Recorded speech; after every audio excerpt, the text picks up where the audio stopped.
今天这个是医院订餐，这一份饭多少钱？20。你觉得怎么样？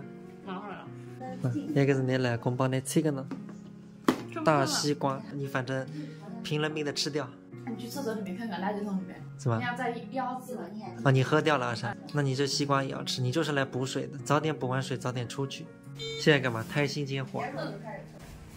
隔壁一床的小宝宝出生了，小宝宝，你们小宝宝是男孩还女孩？啊，恭喜恭喜恭喜！哎呀，有声音的呢，咕噜咕噜咕噜。Later， 一个人在家，今天不吃方便面，点了一个便当。这个便当里有一罐可乐，这个大概是汤吧，看看，它这个设计的蛮好。便当里还有便当，点的是牛肉，分量还是蛮足的。金子啊，椰子来了，我是跑上来的，因为电梯等不了。我看到很多粉丝都评论说要喝这个，以后每天2个啊，至少来，再去。赶紧赶紧喝起来！豆浆我也给你买了2升的，明天早上给你带来。它这个是给你开好的椰子呀，你直接上面，我感觉你是在医院补的好，都吃胖了人。肿了医院。对，肿了，全是水。味道怎么样？西瓜吃完了没？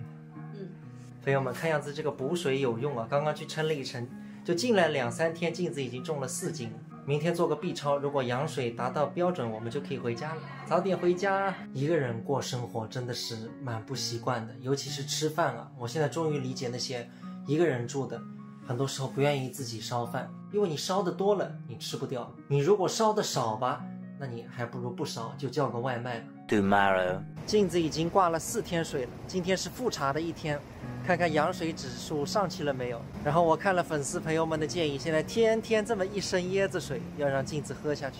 我感觉食补肯定比药补要好，实在太渴了，我先喝一点。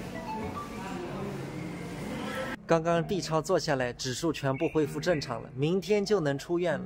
本来今天可以出院的，但是之前还抽了一下血，血的话要明天才出结果。然后明天医生说再做一个胎心监护，没有问题的话就能出来了。